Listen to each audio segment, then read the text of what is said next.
Hello दोस्तों, स्वागत है इस वीडियो में। आज हम बात करने वाले हैं विभाजन सूत्र के बारे में, जो कि निर्देशांक ज्यामिति का एक टॉपिक है। पिछले वीडियोस में हमने दूरी सूत्र के बारे में पढ़ा था। बहुत आसान सा टॉपिक था। विभाजन सूत्र भी वैसे आसान ही है, बट आपको समझना है।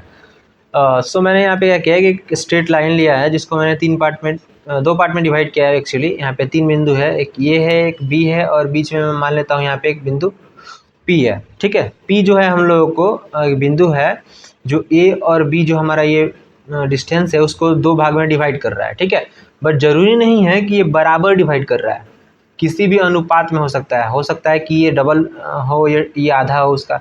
तो हम मान लेते हैं कि m अनुपात n में डिवाइड कर रहा है। ठीक है, तो इसको हम मान लेते हैं m, इसको मान लेते हैं n। तो ये हमारा मिलके क्या हो जाएगा, m अनुपात n में ये डिवाइड कर रहा है ये पॉइंट। ठीक है, और हम ये भी मान लेते हैं कि हमारा ए जो है इसका निर्देशांक x1 है, y1 है। ठीक है, और बी पॉइंट हमारा क्या है, ये x2 है, y2 है। ठीक है, और हम मान लेते हैं भाई पी को भी, इसको मान लेते हैं कि x और y ये पॉइंट है हमारा। ठीक है, जहाँ से ये a और b को डिवाइड कर रहा है, और अनुपात क्या हमारा m और n अनुपात में डिवाइड कर रहा है। ये 1:1 भी हो सकता है, मतलब m का वैल्यू 1 और n का वैल्यू 1 भी हो सकता है, बट वो एक अलग केस है, हम उसको आगे देखेंगे। ठीक है, पहले जनरल फार्मूला पहले हम लोग निकाल लेते हैं। तो ये हो गया। अब मैंने ये क्यों लिखा है, मैं डायरेक्ट यहाँ पे फार्मूला भी लिख सकता था, बट ये लिखा है इसलिए ताकि आपको पूरा समझ में आए कि कैसे क्या होता है। अब याद करने में भी आसानी हो जाएगा, यहाँ से एक ट्रिक बता दूंगा। ठीक है, अब देखिए होता क्या है फार्मूले में, फार्मूला होता है, यहाँ पे लिखता हूँ मैं विभाजन सूत्र। विभाजन सूत्र बहुत आसान सा फार्मूला है, आपको समझना है बस इसको, इस डायग्राम को लेकर के।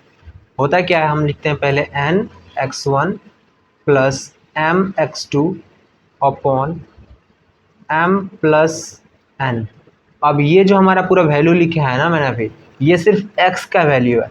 ठीक है, इस x का, इस लोकेशन का x का वैल्यू है। ठीक है, अब हम लिखने वाले हैं y का वैल्यू, यहाँ पे कॉमा देंगे और y का वैल्यू लिखेंगे ny1 plus my2 upon m+n।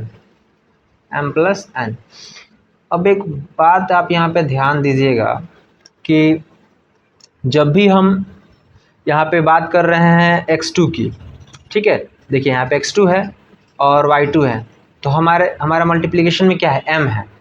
और जब भी हम बात कर रहे हैं x1 y1 की, तो हमारा मल्टीप्लिकेशन में क्या है, n है। देखिए यहाँ पे x1 है, फिर n है साथ में, यहाँ पे y1 है, फिर n है। तो हम ये कह सकते हैं कि हमारा जो ये x1 y1 जो है वो इससे रिलेटेड है। ठीक है, सिंपल सी बात है। और ये हमारा जो x2 y2 है वो इससे रिलेटेड है। ठीक है, ये ट्रिक है फॉर्मूला याद रखने का। यहाँ पे बहुत लोग कन्फ्यूजन होता है किससे किसको मल्टीप्लाई करें, तो याद रखिए कि जब भी हम x1 लिखेंगे तो हम n के साथ लिखेंगे, और x2 लिखेंगे तो m के साथ लिखेंगे। सेम केस y के साथ है, y1 लिखेंगे तो n लिखेंगे, y2 लिखेंगे तो हम m के साथ लिखेंगे। ठीक है, तो फॉर्मूला बहुत आसान सा है, हम लिखेंगे n(x1) प्लस m(x2). देखिए ध्यान दीजिए, पहला हमारा क्या है, x के लिए लिख रहे हैं, तो सिर्फ इसमें x1 और x2 ही आएगा, y का बात नहीं आएगा। ठीक है, नीचे तो कॉमन है, नीचे तो m+n दोनों में है। ठीक है, ये सिंपल बात है। ऊपर देख लीजिए, ऊपर क्या है, पहले x का हम लोकेशन लिख रहे हैं तो हम लिखेंगे x1 x2, और जब y के बारे में लिख रहे हैं तो लिखेंगे y1 y2, और साथ में n और m रहेगा। अब ये ध्यान रखिएगा n और m कैसे लिखना है, अभी मैंने बताया कि x1 रहेगा तो हम n लिखेंगे, जैसे यहाँ पे देखिए x1 रहेगा तो n लिखेंगे, अपोजिट लिखना है। अब जरूरी नहीं है कि m इधर रहेगा n इधर रहेगा, आप कुछ भी मान सकते हैं, इसको n मान सकते हैं, इसको m मान सकते हैं, बट क्या है ना कि एक स्टैंडर्ड होता है, एक ऑर्डर में फॉलो किया जाता है, तो आप ऐसे लिख सकते हैं। ठीक है, सिंपल बात है। हाँ, लेकिन ध्यान रखिएगा कि हम उल्टा लिखते हैं, अगर ये ले रहे हैं तो उसको अपोजिट साइड वाला अनुपात लेंगे, और इस तरफ का ले रहे हैं तो उसको अपोजिट साइड वाला लेंगे। ठीक है, ये कॉमन है। ठीक है, इस बात को आप याद रख सकते हैं। तो सिंपली यहाँ पे आपको विभाजन सूत्र दिख रहा होगा। ठीक है, अब हम बात करते हैं कि क्या होगा अगर m और n बराबर हो जाए, अनुपात यानी बराबर है, 2:2, 1:1, 3:3 ऐसे आ जाए, तो बहुत आसान हो जाता है। वैसे अगर 1:1 हो, 1:1 का मतलब क्या हो कि a और b को ये इक्वल पार्ट में डिवाइड कर रहा है, मतलब यहाँ से लेकर p तक का बीच का दूरी और यहाँ से लेकर p तक का बीच का दूरी दोनों बराबर होंगे। ठीक है, तब फॉर्मूला क्या होगा, ठीक है, उसके लिए फॉर्मूला क्या हो जाएगा, लिखेंगे, या फिर हम लिखते हैं कि ए बी का मध्य बिंदु। ठीक है, सबसे सिंपल है, ए बी का मध्य बिंदु। हम डायरेक्ट फॉर्मूला नहीं लिखेंगे, यहाँ पे आपको निकाल के दिखाते हैं। जैसे तो ए बी का मध्य बिंदु जब हम निकाल रहे हैं तो क्या हो जाएगा, m और n हमारा 1:1 हो जाएगा, तो m और n का वैल्यू इसमें पुट करेंगे 1:1, तो यहाँ पे क्या हो जाएगा, x1 हो जाएगा, यहाँ पे x2 हो जाएगा और नीचे हमारा 2 हो जाएगा। यहाँ पे y1 हो जाएगा, y2 हो जाएगा, नीचे 2 हो जाएगा। अब ये कैसे है आपको थोड़ा सा लग रहा होगा कैसे आ गया, बट बहुत आसान है। यहाँ पर देखिए एक रखेंगे, इसे मल्टीप्लाई करेंगे तो x1 आ जाएगा, प्लस लिखेंगे, फिर यहाँ m का वैल्यू क्या है, एक है, एक रखेंगे मल्टीप्लाई करेंगे तो x2 आ जाएगा, x2 लिख दिया। नीचे एक और एक जोड़ेंगे तो 2 आ गया, वैसे ही यहाँ पर भी एक और एक जोड़ेंगे तो 2 आ गया। सेम यहाँ पे n के साथ एक से मल्टीप्लाई करेंगे y के साथ तो y1 आ गया। यहाँ पे y2 के साथ m से मल्टीप्लाई करेंगे जो कि वैल्यू 1 है m का, तो यहाँ पे y2 आ गया। बहुत सिंपल सा फॉर्मूला है। तो लिखेंगे ए बी का मध्य बिंदु, मतलब दो बिंदु का मध्य बिंदु हमको निकालना है। तो यहाँ पे x1 x2 को जोड़िए, 2 से डिवाइड करिए, y1 y2 को जोड़िए, 2 से डिवाइड कर दीजिए। ठीक है, बहुत सिंपल है ये। तो ये रहा हम लोग का मध्य बिंदु का। अब बात करते हैं त्रिभुज के केंद्रक के बारे में। ठीक है, केंद्रक क्या होता है पहले समझ लीजिए, त्रिभुज का केंद्रक क्या होता है। तो बहुत आसान सा फॉर्मूला है, अभी आप इसको याद कर लीजिएगा अच्छे से। पहले समझिए केंद्रक होता है क्या। जैसे मैंने यहाँ पे एक ट्राइंगल ले लिया, त्रिभुज कहिए। अब मैं क्या करूँगा कि इन तीनों भुजाओं को मैं इसको ए मान लेता हूँ, इसको बी और इसको सी। ठीक है, इन तीनों भुजाओं को मैं बीच बीच से डिवाइड कर दूंगा। ये ए बी का बीच बिंदु यहाँ पे है, ए सी का ये बीच वाला बिंदु और बी सी का ये बीच वाला बिंदु। ठीक है, अब मैं एक पॉइंट को ले करके ए शीर्ष को इस बी सी वाले से मैच कर दूंगा और बी पॉइंट को लेकर के इस ए सी को मध्य बिंदु से मैं मैच कर दूंगा। ठीक है, अब यहाँ पे एक आपको पॉइंट दिख रहा है जहाँ पे एक क्रॉस कर रहा है, ये जो क्रॉस कर रहा है ना, इसी को बोलते हैं हम लोग त्रिभुज का केंद्रक। ठीक है, इवन आप सी को लेकर के इस बिंदु को मिलाइएगा ना तो वो कुछ ऐसे यहाँ से होकर जाएगा इस तरीके से। ये थोड़ा रफ फिगर बना है तो ये एग्जैक्टली मैच नहीं कर रहा है, बट एक्चुअल में आप अगर मैच करिएगा क्या बोलते हैं स्केल वगैरह ले करके, तो ये एग्जैक्टली मैच करेगा यहाँ पे। ठीक है, तो ये होता है हम लोग का केंद्रक। तो इसका फॉर्मूला क्या होता है, ठीक है, तो इसको हम बताते हैं। अगर आपको केंद्रक इसका फाइंड करना है तो लिखेंगे त्रिभुज का केंद्रक, त्रिभुज का केंद्रक जो केंद्र में होता है इक्वल टू हमारा हो जाएगा। यहाँ मान लीजिए कि ए का जो हम लोग का लोकेशन है या फिर निर्देशांक है, निर्देशांक हिंदी में वो है x1 y1, इसका है हम लोग का x2 y2 और इसका मान लेते हैं x3 y3। ठीक है, तो यहाँ पे त्रिभुज के केंद्र को हम क्या लिखेंगे, पहला निर्देशांक यहाँ पे ये भी तो निर्देशांक ही होगा ना, तो पहले x होगा फिर y होगा, तो मान लेते हैं x, y। ठीक है, इसका निर्देशांक तो x का वैल्यू क्या हो जाएगा, यहाँ पे हम लिखेंगे x1 plus x2 plus x3 divide by 3 comma y1 plus y2 plus y3 divide by 3। तो ये हम लोग का त्रिभुज का केंद्रक आसानी से निकल सकता है। कब, जब इसके शीर्ष का निर्देशांक हमको पता हो तब। ठीक है, तीनों को पहले x को ऐड करेंगे, 3 से डिवाइड करेंगे तो x मिल जाएगा, फिर y को ऐड करेंगे तीनों को और 3 से डिवाइड करेंगे तो हम लोग को y का निर्देशांक मिल जाएगा, किसका, केंद्रक का। तो इस तरीके से आपको 3 फॉर्मूला यहाँ पे याद रखना है। पहला ये विभाजन सूत्र है, इसी से ही हम लोग का मध्य बिंदु का निकलता है, तो ये आसान है। तो विभाजन सूत्र याद रखिए और यहाँ पे त्रिभुज का केंद्रक याद रखिए। एक फॉर्मूला और है, उसको समझ लेते हैं, फिर हम आगे क्वेश्चन सॉल्व करने की तरफ बढ़ेंगे। ठीक है, तो उसको देखते हैं पहले। सो नाउ अब हम बात करते हैं त्रिभुज का अंतः केंद्र के बारे में। केंद्रक और अंतः केंद्र में थोड़ा सा डिफरेंस है और मैं बताता हूँ क्या है। केंद्रक में क्या होता था कि हम किसी भुजा को मतलब किसी क्या तीनों भुजा को आपस में डिवाइड करते, मतलब बीच बीच से डिवाइड कर देते थे और सामने वाले एंगल को हम ले करके उसको मैच कर देते थे, ऐसे सिंपल। लेकिन हम अंतः केंद्र में ऐसा नहीं करते हैं। मैं मान लेता हूँ ये ए बी सी शीर्ष हैं जिसके लोकेशंस या निर्देशांक कहिए x1 y1 x2 y2 है और ये हमारा x3 y3 है। ठीक है, अंतः केंद्र ज्ञात करने के लिए हम क्या करते हैं, हम भुजा को डिवाइड नहीं करते हैं हाफ हाफ, हम क्या करते हैं एंगल यानी कि कोण को डिवाइड कर देते हैं इसको। तो इसको हम आधा डिवाइड करेंगे, इसको आधा डिवाइड कर देंगे और इसको आधा डिवाइड कर देंगे। ठीक है, अब जब हम इसको फर्दर आगे लाएंगे ना तो ये एक जगह मैच करेगा सब, ये यहाँ पे ऐसे आ करके एक बिंदु पे ये तीनों मैच करेंगे आपस में। ठीक है, तो एंगल को डिवाइड करने पे यानी कोण को डिवाइड करने पे जहाँ पे मैच करते हैं वो होता है हम लोगों का अंतः केंद्र। तो इसको हम x1 और y1 मान लेते हैं। ठीक, सॉरी x1 y1 नहीं, वो हमने ऑलरेडी मान रखा है, इसको xy मान लेते हैं। ठीक है, x, y।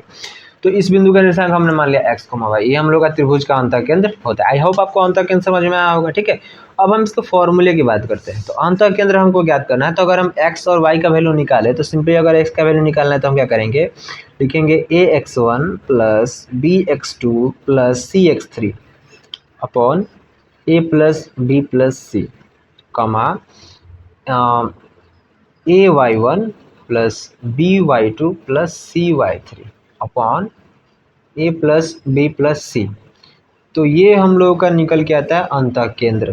तो यहाँ पे मैं लिख सकता हूँ अंतः केंद्र। ठीक है, तो ये फॉर्मूला आपको याद रखना है। ये बहुत ही सिंपल सा फॉर्मूला है जिसमें एक्स का अगर निर्देशांक आपको निकालना है अंतः केंद्र का, तो x1 x2 x3 को प्लस करिए, साथ में आप इस मल्टीप्लाई करिए ए बी और सी को, जो ये हमारा शीर्ष है। ठीक है, और उसके बाद हम यहाँ पे ए बी सी को मल्टीप्लाई करेंगे y1 y2 y3 के साथ। ठीक है, और नीचे हम ए बी सी को ऐड कर देंगे, यहाँ पर भी ए बी सी को ऐड करके फाइनली हम यहाँ पे उसको डिवाइड कर देंगे। ठीक है, तो इस तरीके से त्रिभुज का अंतः केंद्र का फॉर्मूला होता है। अब हम बात करने वाले हैं इन सभी फॉर्मूलों को यूज़ करके कुछ क्वेश्चन को सॉल्व करके। तो क्वेश्चन को सॉल्व करना मोस्ट इम्पॉर्टेंट है, क्योंकि क्वेश्चन बिना सॉल्व किए मैथ्स का कोई मतलब निकलता नहीं है। तो सिर्फ फॉर्मूला याद करने से या फिर पता होने से कुछ नहीं होता, क्वेश्चन आपको प्रैक्टिस जरूर करनी चाहिए। तो अब हम अपने उस पार्ट की तरफ बढ़ने वाले हैं जहाँ पे हम क्वेश्चन को प्रैक्टिस करने वाले हैं। ठीक है, तो आई थिंक आपको अब कॉपी और पेन एक ले लेना चाहिए। जो भी मैं क्वेश्चन सॉल्व करूँगा आपको ट्राई करना है कि आप थोड़ा सा सॉल्व करें उसको, फिर वीडियो देखें, फिर सॉल्व करें, नहीं आ रहा तो दोबारा सॉल्व। तो यहाँ पे हमने पहला क्वेश्चन लिया है इस चैप्टर का। बहुत ही आसान सा बेसिक सा क्वेश्चन है, बट हाँ आपके कॉन्सेप्ट को नेक्स्ट लेवल तक क्लियर करने वाला है। तो इसको सॉल्व करते हैं। पहले यहाँ पे लिखा गया है उस बिंदु के निर्देशांक ज्ञात करना है जो बिंदु इतना और इतना, दो बिंदु हमारे पास हैं, को जोड़ने वाले रेखाखंड को, मतलब इन बिंदु को जो जोड़ रहा है रेखा, ठीक है, लाइन जिसको कहते हैं हम लोग अपनी आम भाषा में, रेखाखंड को आंतरिक रूप से 3:1 के अनुपात में विभाजित करता है। आंतरिक रूप से मतलब कि जो बिंदु है उसके अंदर वाले भाग को। ठीक है, तो आंतरिक रूप से 3:1 में विभाजित कर रहा है। तो हम यहाँ पे ड्रॉ कर लेते हैं। यहाँ से एक लाइन है हमारे पास, एक रेखाखंड है ए बी। ठीक है, ए का निर्देशांक मान लेते हैं 4, और बी का मान लेते हैं हम 8, 5, जो यहाँ पे दिया है ऑलरेडी। ठीक है, और इसको बोल रहा है बी से डिवाइड कर रहा है, तो मान लेते हैं यहाँ पे कोई बिंदु होगा। ठीक है, पी, जो कि 3:1 के अनुपात में डिवाइड कर रहा है। तो 3, ये ऑब्वियस सी बात है कि ये बड़ा होगा थोड़ा सा, ये थोड़ा सा छोटा मैंने बनाया क्योंकि ये 3 है और ये 1 है। ठीक है, तो आप देख लीजिएगा अपने हिसाब से। ओके, तो ये हमारा अनुपात ही मिल गया हमको। अब क्या करना है, सिंपली हमको इसमें क्या करना है, ये हमारा फॉर्मूला है विभाजन सूत्र, मैंने आपके रेफरेंस के लिए यहाँ पे लिख दिया है। इसमें इस वैल्यू को पुट कर देना है, रख देना है। तो उससे पहले कुछ लिख लेते हैं। यहाँ पे हम लिखेंगे माना कि ए 4, तथा बी यहाँ पे क्या है 8, 5 बिंदु है। ठीक है, ये दो बिंदु हमने मान लिया, और जहाँ P एक बिंदु है, जहाँ P एक बिंदु है जो AB को, AB यानी कि A से B को, जो बीच का रेखा है उसको, AB को 3:1 में विभाजित करता है। ठीक है, ये सिंपल सी बात है, जो यहाँ पे है उसको मैंने यहाँ पे लिखा है, विभाजित करता है। ये आपको लिखना आना चाहिए।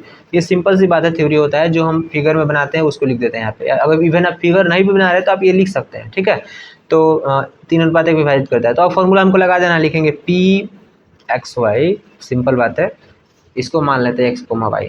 ठीक है, इसका निर्देशांक हमको यही ना पता करना है कि उस बिंदु का निर्देशांक ज्ञात करिए। तो निर्देशांक ज्ञात कर रहे हैं, सिंपल बात है। अब ये फॉर्मूला इसमें पुट करना है। तो यहाँ पर हमारे पास n का वैल्यू क्या है, ये होता है हमारा m होता है, ये n होता है, ये हमारा x1 होता है, y1 होता है, हमारा ये x2 होता है, y2 होता है। तो इवन आप अपने प्रेफरेंस के लिए यहाँ पे लिख सकते हैं कि x1 y1 हमारा क्या है, यहाँ पे 4, है, और यहाँ पे लिख सकते हैं x2 y2 जो कि हमारा 8, 5 है। ठीक है, और आप m लिख सकते हैं, यहाँ पे 3 है, n लिख सकते हैं यहाँ पे 1। ठीक है, ये अलग से लिख लेना, आपको थोड़ा सा फॉर्मूले में रखने में आसानी होगी। अब नया नया अभी है तो आप, तो यहाँ पे हम लिखेंगे P(x, y), वैसे आप डायरेक्ट यहाँ से भी पुट कर सकते हैं। ठीक है, पहले हमको n लिखना है। n हमारा क्या 1 है, 1 इंटू, इसका मतलब होता है यहाँ पे इंटू है, इसका मतलब सिर्फ लिखना नहीं होता है, इसके बीच में इंटू यानी कि मल्टीप्लाई होगा ये दोनों आपस में। ठीक है, गुना होगा। और यहाँ पे x1 है, तो x1 हमारे पास क्या आ रहा है, यहाँ पे 4 आ रहा है। ठीक है, आप डायरेक्ट यहाँ से भी देख सकते हैं। प्लस m हमारे पास क्या है 3 है, और यहाँ पे हम x2 लिखेंगे, x2 क्या है हमारे पास 8 है, जो कि ऑलरेडी आप यहाँ से भी देख सकते हैं, इंटू 8।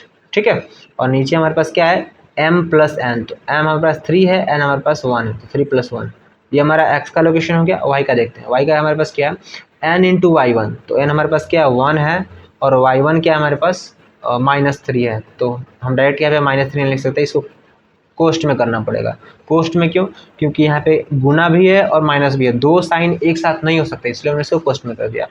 और इसके साथ हम प्लस में लिखेंगे हमारा 3 इंटू, अब 3 क्या है हमारा m है, और y2 का वैल्यू लिखेंगे, y2 हमारे पास क्या है 5 है, 3 इंटू 5, और नीचे हमारे पास क्या हो जाएगा m प्लस n, तो 3 प्लस 1 हो जाएगा, चूँकि m हमारा क्या है 3 और n हमारा क्या है 1 है। ठीक है, अब बहुत क्या काम खत्म हो चुका, बस इसको कर रहे हैं हम लोग को मल्टीप्लाई और डिवाइड करके ऐड जो भी करना है, मतलब कैलकुलेशंस कर रहे हैं।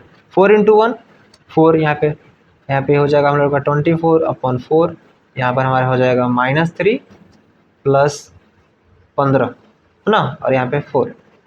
तो फाइनली इसको जब आगे हम सॉल्व करेंगे फर्दर, तो यहाँ पे हो जाएगा 28/4, और यहाँ पे माइनस करेंगे तो 12/4।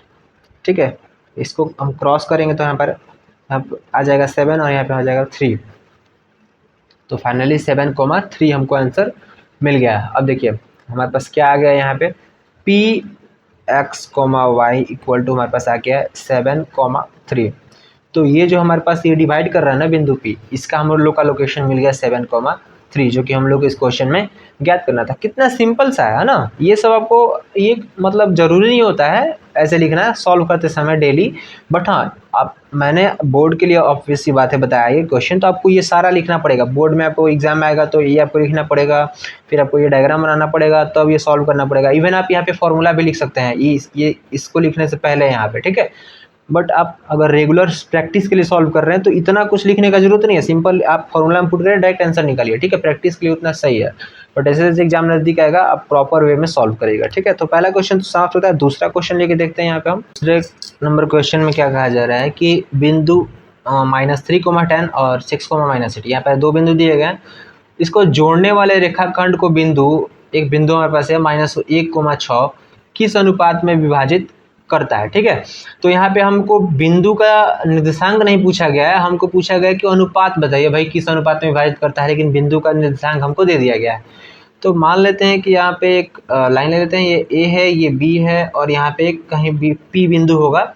अब तीनों का लोकेशन हमको पता है, ये -3,10 है, ये हमारे पास -1,6 है, और ये हमारे पास 6,-8 है, ठीक है। लोकेशन हमको पता है, हमको निकालना अनुपात, यानी कि m अनुपात n निकालना है, ठीक है। तो इसके लिए सिंपल सा अप्रोच है। पहले लिखते हैं यहाँ पे सॉल्यूशन, लिखेंगे माना, ये आई थिंक लिखना जरूरी नहीं है, पिछला मैंने क्वेश्चन में जो लिखा था सेम वही आपको स्टेप लिखना है, ठीक है। आप लिख लीजिएगा यहाँ पे, मैं सिंपली क्वेश्चन सॉल्व करने की तरफ बढ़ता हूँ। यहाँ पे m अनुपात n में हम लिखते हैं, बट n को हम 1 मान लेते हैं, या फिर आप m को भी मान सकते हैं, नो मैटर्स क्या है, कुछ नहीं है, ठीक है। आप m को या फिर n को 1 मान लीजिए, ठीक है। इससे क्या होगा कि हमको क्वेश्चन सॉल्व करने में ईजी आएगा। फॉर्मूला क्या होता है कि px, y इक्वल टू हमारे पास होता है n(x1) plus x2 upon m plus n, n(y1) plus my2 upon m plus n, यही ना होता है फॉर्मूला, ठीक है। तो हम क्या करेंगे, जो वैल्यू इधर है उसको इसमें रखेंगे। यहाँ पे px, y का वैल्यू हमको ऑलरेडी दिया है, यहाँ पे -1,6 है, ठीक है। तो इसको यहाँ पे रख लेंगे। यहाँ पे n का वैल्यू हमारे पास 1 है, तो लिखेंगे 1, और x1 का वैल्यू हमारे पास क्या है -3, प्लस m का वैल्यू हमारे पास क्या है, m ही है, क्योंकि m का हमने कुछ माना है नहीं, m, और x2 हमारे पास क्या है, x2 हमारे पास है 6 क्रॉस 6, नीचे हमारे पास m प्लस n, तो m प्लस 1, चूँकि ये 1 है, ठीक है, कॉमा। यहाँ पे n हमारा वैल्यू क्या है 1 है, और y1 क्या है हमारे पास 10, तो लिखेंगे 10। सॉरी, ये कुछ लगाने की कोई ज़रूरत नहीं था, बट लग गया मेरे से, कोई दिक्कत नहीं, आप नहीं भी लगा सकते। प्लस यहाँ पे m है, m वैसे ही रखेंगे। y2 हमारे पास क्या है, y2 हमारे पास है -8, तो लिखेंगे -8, ठीक है, और यहाँ पे m प्लस 1। तो ये फाइनली हमने ये पाया। अब हम क्या करेंगे, आप देखिए इधर ये x का लोकेशन है, ये y का लोकेशन है, इधर ये x का लोकेशन है, ये y का लोकेशन है, यानी निर्देशांक, ठीक है। तो -1 को हम इसके बराबर लिख सकते हैं, और 6 को इसके बराबर लिख सकते हैं। सिंपल सी बात है भाई, ये x का निर्देशांक है तो x के इक्वल होगा ना, और ये y का निर्देशांक है तो y के इक्वल होगा। लेकिन हम यहाँ पे इक्वल नहीं कर सकते क्योंकि हमारे पास m है, m का वैल्यू हमको पता होता तो इक्वल ही होता ना। -1, ये भी -1 का वैल्यू, ये भी -1 ही है, ठीक है। तो हम क्या करेंगे, पहले वाले को पहले वाले के साथ, दूसरे वाले को दूसरे वाले के साथ इक्वल कर देंगे, ठीक है। तो पहले इसको सॉल्व कर लेते हैं एक लाइन और। तो यहाँ पे हमारे पास क्या आ जाएगा, -3 प्लस यहाँ पे 6m हो जाएगा और यहाँ पे m+1। वैसे कोई ज़्यादा फर्क पड़ा नहीं, यहाँ पे हो जाएगा 10 माइनस हो जाएगा 8m, चूँकि ये माइनस में था 8 इसलिए -m, ठीक है। और यहाँ पे हमारे पास m+1, तो ये हमारे पास आ गया। यहाँ पे -1,6 है, हम एक एक करके इक्वल करते हैं। तो -1 इक्वल टू यहाँ पे -3 + 6m अपॉन m+1 आ गया, ठीक है। तो यहाँ से अगर हम आगे से उसको सॉल्व करें फर्दर तो यहाँ पर हमारे पास क्या आ जाएगा, -m-1 इक्वल टू -3 + 6m। ऐसा क्यों हुआ, मैंने m+1 को, ये डिवाइड में था, इसको हमने इधर ले गया तो मल्टीप्लाई में हो गया। अब ये -1 था, -1 से मल्टीप्लाई हुआ तो ये भी माइनस में हो गया, ये भी माइनस में हो गया, इसलिए मैंने इनको माइनस माइनस में लिख लिया यहाँ पे, ठीक है। अब देखिए हम m को एक तरफ करेंगे और इसको एक तरफ करेंगे, यानी कि चर को एक तरफ अचर को एक तरफ, तो -1 और इस 3 को इधर लाएंगे तो प्लस में 3 हो जाएगा और यहाँ पे 6m और ये इधर जाएगा तो प्लस में m हो जाएगा। तो यहाँ से हम लोग का यहाँ पे आंसर क्या आ रहा है, यहाँ पे आ रहा है माइनस नहीं 2 आएगा, चूँकि ये -1 इसमें से घट जाएगा तो 2 बचेगा और यहाँ पे 7m हो जाएगा। तो m का वैल्यू हमारे पास क्या आ रहा है फाइनली, यहाँ पे लिखते हैं, m का वैल्यू हमारे पास आ रहा है 2/7, ठीक है। अब 2/7 आ रहा है तो सिंपल सी बात है भाई साहब कि हमको अब m की ज़रूरत नहीं है, मतलब यहाँ से ज्ञात करने की ज़रूरत नहीं है, मतलब एक बार हमको बराबर कर दिए किसी एक को तो हमको m का वैल्यू मिल गया, तो यहाँ से भी तो m का वैल्यू ही मिलेगा ना। अगर आप इसको भी सॉल्व करिएगा 6 को लेकर के और इसको, तो भी आपको m = 2/7 ही मिलने वाला है, ठीक है। तो इस तरीके से अब हम अपना अनुपात निकाल चुके हैं यहाँ पे, और वो अनुपात यहाँ पे हम लिखेंगे ऐसे, यहाँ पे लिखेंगे 2/7 और इक्वल टू में हमारा अनुपात में क्या है, यहाँ पे 1 है। यहाँ पे ये m का वैल्यू हमने ज्ञात किया यहाँ पे, और ये यहाँ पे हमने 1 यहाँ पे रखा है जो कि n का वैल्यू है, ठीक है। अब ये बटा में है मतलब भिन्न में है, तो इसको हम सिंपली पूर्णांक में कन्वर्ट करना चाहते हैं, ठीक है। तो सिंपल सी बात है कि हम क्या करेंगे, मल्टीप्लाई कर देंगे। मल्टीप्लाई कैसे करेंगे, अब देखिए यहाँ पे हम 7 से मल्टीप्लाई करेंगे, इधर भी 7 से मल्टीप्लाई करेंगे, या फिर आप ऐसा बोल सकते हैं कि 7 इधर है ना तो हम इधर 7 लेके जाएंगे, आप जो भी करिए, ठीक है। आप सबका अलग अलग अप्रोच होता है, तो मैं सिंपली क्या कर रहा हूँ कि दोनों तरफ 7 से मल्टीप्लाई कर दे रहा हूँ। तो यहाँ पे आ जाएगा 2 और यहाँ पे आ जाएगा 7, यहाँ से 7 में मल्टीप्लाई करूँगा तो ये खत्म हो जाएगा ना, और यहाँ पे 7 में मल्टीप्लाई करूँगा तो 7 आ जाएगा। तो फाइनली हमको अनुपात मिल चुका है जो कि है 2/7। तो ये हमारे क्वेश्चन में पूछा गया था कि किस अनुपात में विभाजित किया जा रहा है, तो 2/7 में विभाजित किया जा रहा है, ठीक है। अब आप ध्यान दीजिएगा कि हर बार यहाँ पे भिन्न में नहीं आएगा, ठीक है। अगर भिन्न में आता है तो आप तो मल्टीप्लाई करके निकाल लीजिएगा, अगर भिन्न में नहीं आता है, बाई चांस यहाँ पे सिर्फ 2 आता, सिर्फ इमेजिन करिए कि सिर्फ 2 आता है, तो सिंपली हम 2/1 लिख देते हैं, बात खत्म। ये तो बहुत सिंपल है, लेकिन भिन्न में आता है तो हमको मल्टीप्लाई करना पड़ता है, ठीक है, और यहाँ पे ऐसे लिखना पड़ता है। चलिए, तो आई होप आपके क्वेश्चन अच्छे से समझ में आया होगा। हमने क्या किया, सिंपल m/1 में हमने इसको मान लिया कि इस अनुपात में विभाजित कर रहा है, और सिंपली हमने फॉर्मूला पुट कर दिया, रख दिया है। लास्ट वन में क्या किया, किसी एक को, इसको या फिर इसको उठा करके इधर लेफ्ट हैंड में जो है वैल्यू, उससे हमने बराबर कर दिया, इक्वल कर दिया, तो हमको m का वैल्यू यहाँ पे मिल गया, और m का वैल्यू मिला तो हमको अनुपात ऑलरेडी मिल चुका है, ठीक है। तो इस तरीके से आप जो हम लोग का विभाजन सूत्र था उस पर क्वेश्चन आते हैं, आप कर सकते हैं। तो यहाँ पे थर्ड क्वेश्चन हमारे पास है, सबसे इंटरेस्टिंग क्वेश्चन बोल सकते हैं, जो कि अधिकतर एग्जाम में पूछा जाता है, और इसलिए क्योंकि इसमें एक थोड़ा सा एडवांस हमारा कॉन्सेप्ट लगने वाला है, तो डरिएगा मत, बहुत आसान है, मैं आपको आसान तरीके से बताऊंगा तो आपको समझ में जरूर आने वाला है। क्वेश्चन में कहा जा रहा है कि बिंदु, हमारे पास 2 बिंदु है A और B, ठीक है। ये बिंदु अलग बिंदु है, आप कुछ गलत मत समझिए, यहाँ पे 2 बिंदु हमारे पास है, इसको जोड़ने वाले रेखाखंड को समत्रिभाज करने वाले बिंदुओं के निर्देशांक ज्ञात करिए। यहाँ पर हम इसको, एक हमारे पास रेखा दिया गया, समझिए इसको, डायग्राम से समझाता हूँ। यहाँ पे एक रेखा हमारे पास है A और B, ठीक है, जिसका लोकेशन हमको दिया गया है यहाँ पे निर्देशांक -2,2 और -7,4, ठीक है। अब यहाँ पे कहा जा रहा है कि इसको समत्रिभाज मतलब कि बराबर 3 भाग में बांटने वाले बिंदुओं के निर्देशांक ज्ञात करिए, ठीक है। मतलब AB को हमको 3 भाग में बांटना है, कितना, 3 भाग में। तो 3 भाग में बांटने के लिए हमको क्या करना पड़ेगा, बीच में 2 बिंदु लेने पड़ेंगे, यहाँ पे 1 और यहाँ पे 2। तो देखिए, पहला भाग, दूसरा भाग और तीसरा भाग, ठीक है। तो 3 भाग में हमको बांटना है, और मान लीजिए कि ये P है और ये Q है, तो हम इस P और Q के लोकेशन को बताएंगे। आप कैसे बताएंगे वो देखते हैं, बट इस P और Q के लोकेशन को हम बताने वाले हैं, ठीक है।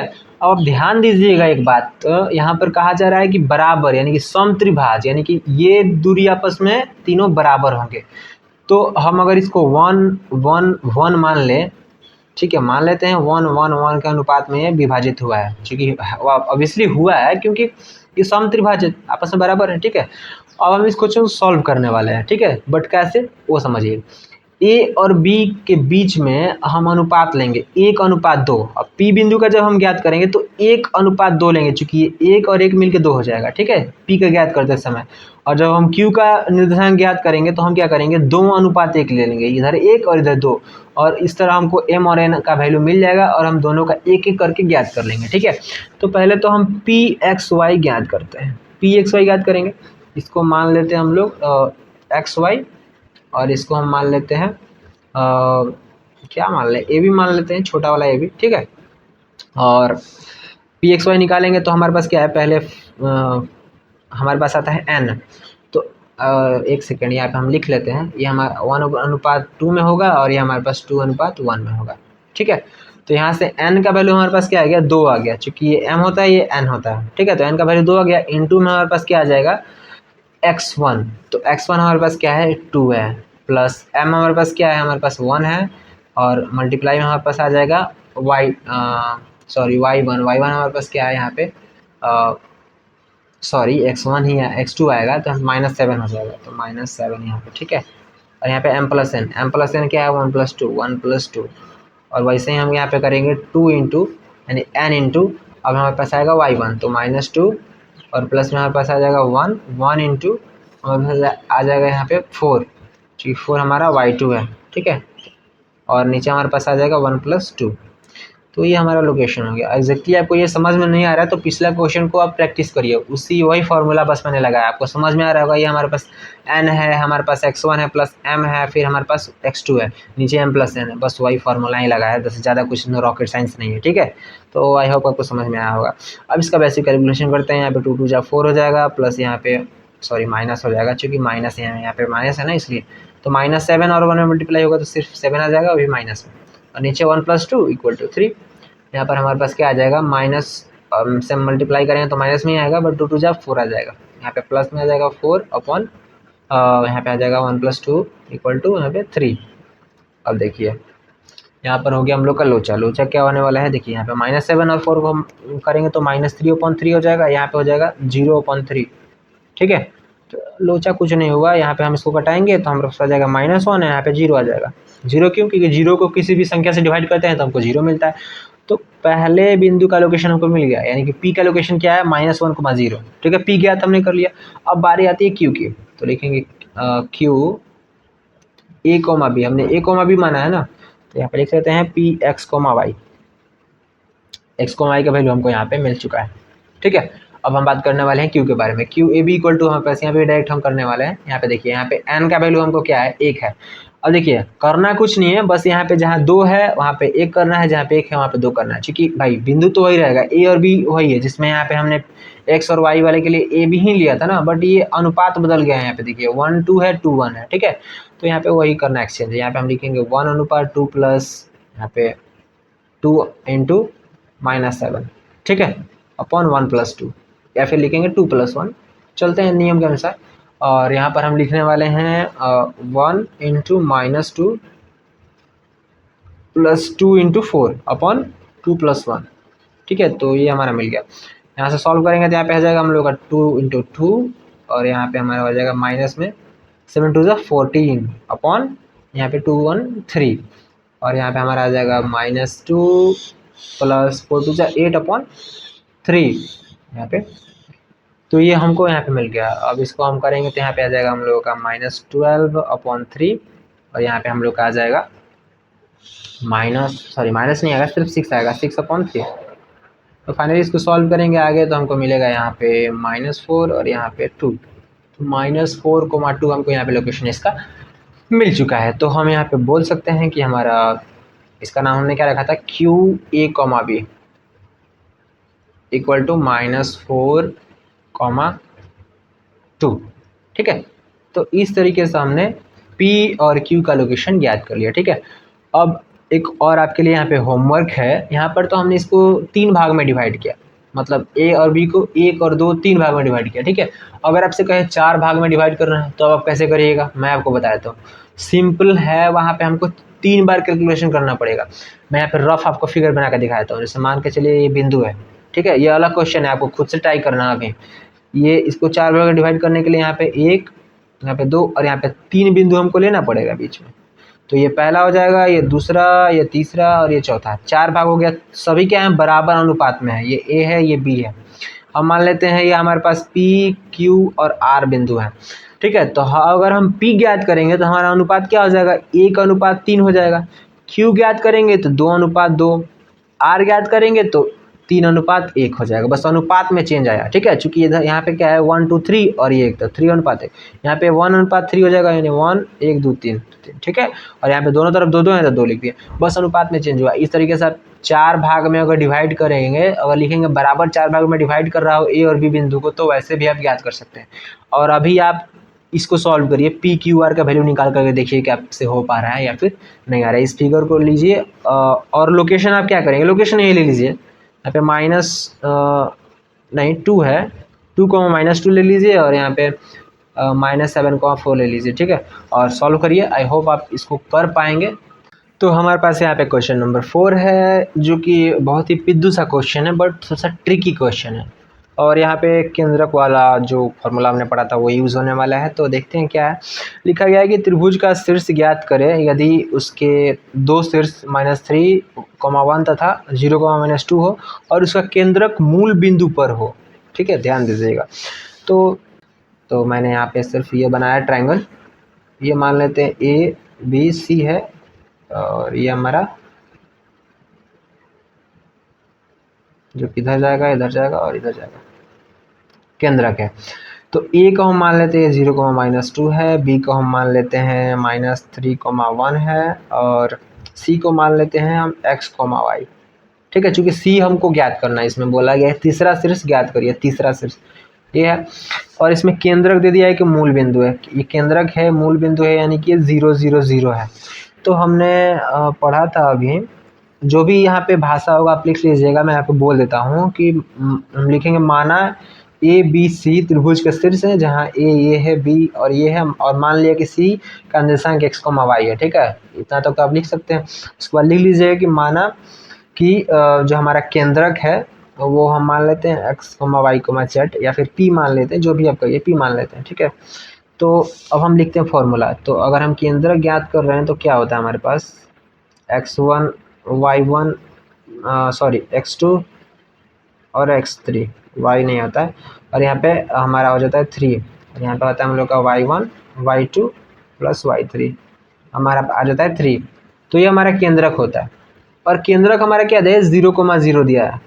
अब मूल बिंदु का मतलब आपने अगर पढ़ा हो मेरे पिछले वीडियो से तो आपको पता होगा कि मूल बिंदु होता है 0,0, जो यहाँ पे अगर हम यहाँ पे कोऑर्डिनेट बनाते हैं तो ये जो हमारा होता है ना, मतलब सेंटर वाला पार्ट, इसको हम 0,0 बोलते हैं और ये मूल बिंदु भी बोला जाता है, ठीक है। तो वही होता है। तो इक्वल टू हम लिख लेंगे यहाँ पे। अब यहाँ पे x1 और x2 और x3 का वैल्यू लिखेंगे तो यहाँ पे 0 है, यहाँ पे -3 है और यहाँ पे x है। लिखेंगे 0 प्लस -3, तो ऐसे लिख लेते हैं कोष्ठ में, और प्लस में x है अपॉन में 3, और यहाँ पे y1 y2 y3 का वैल्यू लिखेंगे तो -2 1 और y, तो -2 प्लस 1 प्लस y अपॉन 3, ठीक है। अब इन दोनों को हम अलग अलग पार्ट में रखेंगे, यानी कि इसको इस 0 के बराबर करेंगे और इसको उठा के इस 0 के बराबर करेंगे। चूंकि x है तो x के बराबर, y है तो y के बराबर, ठीक है। तो यहाँ पर हमारा हो जाएगा, पहले एक दफ़ा इसको सॉल्व नहीं करते, लिखते हैं डायरेक्ट, ठीक है। यहाँ पर हो जाएगा हम लोग का 0 में से अगर हम 3 माइनस करेंगे तो कोई फ़र्क नहीं पड़ने वाला, सिंपल -3 हो जाएगा, ठीक है। चूँकि हम माइनस नहीं कर रहे हैं, ऐड कर रहे हैं यहाँ पे, ठीक है। और यहाँ पे हमारा प्लस x हो जाएगा, नीचे में 3 किसके इक्वल है, 0 के, तो 0 के इक्वल कर देंगे, कॉमा। यहाँ पे -2 और में एक ऐड करेंगे तो -1, और 4 में एक ऐड करेंगे तो यहाँ पे आ जाएगा 3/3 यहाँ पे ऊपर, और वहाँ से हम इक्वल टू 0 कर सकते हैं, ठीक है। तो हमें ज्ञात करना था, सॉरी ये 4 नहीं है, आई एम सॉरी मुझे लगा 4 है, ये y है। तो यहाँ पे आ जाएगा हम लोग का, ये हो जाएगा -1 प्लस y, वही तो मैं बोल रहा हूँ, y कहाँ गया बट y यहाँ पे है, मैं इसको गलती से 4 समझ गया, तो ये y है।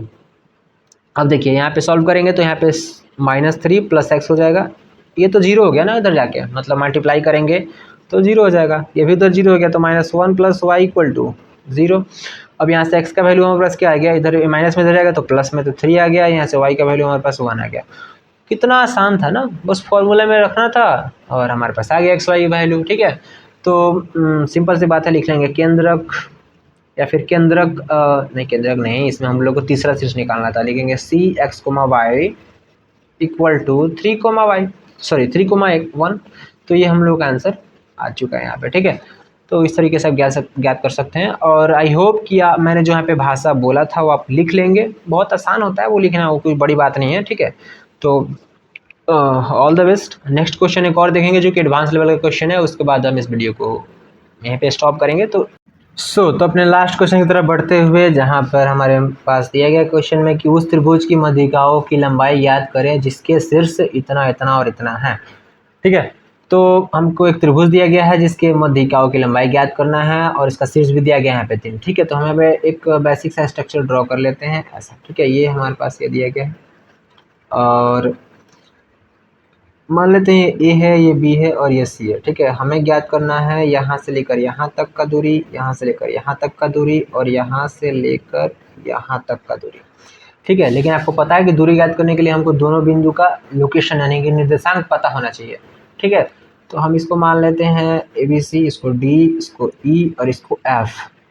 ठीक है, तो हम क्या करने वाले हैं कि पहले डी निकालेंगे, फिर ई निकालेंगे, फिर एफ निकालेंगे और उसके बाद हम यहाँ पे A D B E B F और यहाँ पे सी ई निकालने वाले हैं। ठीक है, तो ए का लोकेशन लिख लेते हैं यहाँ पे 1 कोमा -1 दिया गया है, यहाँ पे 0,4 दिया गया है और यहाँ पे -5,3 दिया गया है। ठीक है, इसको लिख लेते हैं सॉल्यूशन। यहाँ पे आप जो थ्योरेटिकल पार्ट है यानी कि भाषा यहाँ पे लिखना होता है उसको आप लिख लीजिएगा, बहुत आसान होता है। लिख लीजिएगा कि यहाँ पे 3 बिंदु दिए गए हैं जिसका लोकेशन ये है और इसके ए बी सी का मध्य बिंदु डी है, ए सी का मध्य बिंदु एफ है और यहाँ पे ए डी का मध्य बिंदु ई है।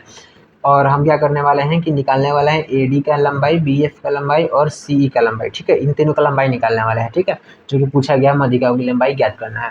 तो अब हम डायरेक्ट सॉल्यूशन वाले पार्ट यानी कि जो हमारा मैथमेटिकल पार्ट है उस पर बढ़ते हैं। तो सिंपली हम यहाँ पे क्या ज्ञात करने वाले हैं, हम यहाँ पे ज्ञात करने वाले हैं मध्य बिंदु। ए बी का मध्य बिंदु बी होता है और यहाँ पे इसी का मध्य बिंदु एफ होता है। चूँकि एफ मध्य बिंदु जो होता है ना उसी को मिलाते हैं तो आपस में मिलता है। ठीक है, ये बात आपको पता होनी चाहिए। तो हम निकालने वाले हैं ए सी का मध्य बिंदु, या फिर हम ए सी का मध्य बिंदु ना कह के हम सीधा लिखेंगे एफ। ठीक है, एफ लिखेंगे तो हमारे पास क्या आ जाएगा 1 -5/2 कॉमा -1 + 3/2। तो पहला हमारे पास ये आ गया एफ। फिर डी निकाल लेते हैं, तो डी निकालेंगे तो क्या हो जाएगा 0 -5/2 कॉमा यहाँ पे हो जाएगा 4 + 3/2। ठीक है, तो ये आ गया हमारे पास और यहाँ पे आ जाएगा हम लोग का ई। तो ई हमारे पास क्या हो जाएगा 1 + 0/2 कॉमा -1 + 4/2। ठीक है, इसको सॉल्व करेंगे तो हमारे पास क्या आ जाएगा -4/2 और इसको हम डिवाइड करेंगे तो -2 आ जाएगा हमारे पास यहाँ पे। ठीक है, यहाँ पर हमारे पास 1 आ जाएगा। 1 कैसे आएगा, 3 में से 1 जाएगा तो हमारे पास आएगा 2, 2 को 2 से डिवाइड करेंगे तो 1 बचेगा। ठीक है, यहाँ पर क्या हो जाएगा हमारे पास -5/2 ही रह जाएगा जो कि कटने वाला है नहीं, और कॉमा यहाँ पे 7/2 हो जाएगा। चूँकि ऐड करेंगे तो फिर डिवाइड तो होगा नहीं और हो सकता है बट वो फ्रैक्शन में आएगा, हम चाहते नहीं है। यहाँ पे 1/2 आएगा और यहाँ पे आ जाएगा हम लोग का 3/2। ठीक है, तो इस तरीके से हमने यहाँ पे डी एफ और ई का हमने शीर्ष ज्ञात कर लिया। चाहे तो हम इस बिंदु को यहाँ पे लिख सकते हैं बट कोई पॉइंट नहीं है अभी यहाँ पे, ज़्यादा वो थोड़ा सा दिक्कत हो जाएगा देखने में। ठीक है, मतलब कि उसको गाजर माजूर बोल सकते हैं भोजपुरी में। ठीक है, वो हो जाएगा। ठीक है, तो हम ऐसा नहीं करने वाले हैं, हम यहाँ पे आगे सॉल्व करने वाले हैं। हम निकालने वाले हैं ए डी बी एफ और सी ई का दूरी। लिखेंगे ए डी पहले निकाल लेते हैं और मैं ये क्वेश्चन पूरा सॉल्व नहीं करूँगा। पूरा सॉल्व करने से मतलब कि मैं सिर्फ ए डी निकालूंगा, आपको बी एफ और सी ई खुद से निकालना है। ठीक है, मैं बता देता हूँ कैसे निकालना है। ए डी निकालना है तो हम यहाँ पे सिंपली ए और डी का हम लिखेंगे क्या बोलते हैं यहाँ पे शीर्ष लिख लेंगे। तो हम लिखना तो चाहते नहीं थे बट यहाँ पे लिख लेंगे तो अच्छा रहेगा। -2 को कोई बात नहीं, लिख लेते हैं। तो सॉरी, ये डी का लोकेशन नहीं है, यहाँ पे -5/2 है, -5/2 और 7/2। ठीक है, एफ का लोकेशन है हम लोग का -2,1 और ई का लोकेशन हम लोग का 1,2 3,2। ठीक है, अब देखिए ए डी निकालना है तो हम क्या लिखेंगे 1 माइनस 5/2। ठीक है, तो 1 माइनस और माइनस मिलकर प्लस हो जाएगा 5/2 का होल स्क्वायर प्लस -1 माइनस 7/2 का होल स्क्वायर अपॉन अपॉन नहीं मतलब रूट अंडर। ठीक है, इसको सॉल्व करेंगे फर्दर तो यहाँ पे हो जाएगा हम लोगों का 5 और 2 7 7/2 का होल स्क्वायर और यहाँ पे हो जाएगा हम लोगों का -9/2 का whole square plus root under रहेगा। यहाँ पे सॉल्व करेंगे तो यहाँ पे हमारे पास हो जाएगा 49/4 और यहाँ पे हो जाएगा हम लोग का 81/4। अब दोनों को ऐड करेंगे यहाँ पे तो 4 अपॉन क्या हो जाएगा हमारे पास, यहाँ पे हो जाएगा 9 10 के 0 और 8 4 12 तो 130/4। ठीक है, तो हमारे पास इतना आ रहा है यहाँ पे। और हम क्या कर सकते हैं, सिंपली 130 का तो रूट अंडर निकलेगा नहीं, सिंपल बात है। तो हम यहाँ पे 4 का निकाल लेते हैं, 4 निकल जाएगा, सिंपल बात है। तो इसका आंसर हम क्या लिख सकते हैं, रूट अंडर 130/2 लिख सकते हैं, क्योंकि रूट हमने सिर्फ 130 पे लगा दिया। ठीक है, तो इतना तो हम लिख सकते हैं। तो इस तरीके से हमारा ए डी का वैल्यू आ गया इतना। ठीक है, अब सोचिए रूट में, हाँ रूट में रख सकते हैं, कोई दिक्कत नहीं, क्योंकि यहाँ पे इसका हम लोग का कोई पूर्ण वर्ग निकल नहीं रहा है तो 130 ही रखते हैं। अब इसको फर्दर तोड़ सकते हैं बट जरूरत नहीं है, तो हम लिखेंगे सिर्फ रूट अंडर 130/2। तो हमारा ए डी का वैल्यू आ गया। वैसे ही आप यहाँ पे हम निकाल सकते हैं बी एफ का वैल्यू और सी ई का वैल्यू। ठीक है, तो ये आपके लिए एक टास्क होगा कि आप निकालिए बी एफ का वैल्यू और सी का वैल्यू और दैट्स इट। और जो हम लोग को मध्यिका की लंबाई निकालना था हम निकाल चुके हैं। अगर आप इन दोनों का वैल्यू निकाल लीजिएगा, एक तो हम निकाल दिए यहाँ पे ए डी निकाल दिए, अब आपको निकालना क्या मैं आपको बताता हूँ, बी एफ निकालना है और हमको निकालना है यहाँ पे सी। ठीक है, तो ये आपका होमवर्क रहेगा। ठीक है, और आशा करता हूँ कि आपको वीडियो अच्छा लगा होगा, आपने अंत तक देखा है तो आई होप कि आपने एंजॉय किया होगा। तो सब्सक्राइब करिए, चूँकि ज़रूरत है सब्सक्राइबर की। तो आई होप एंजॉय किया होगा। Thank you for watching, see you in next video.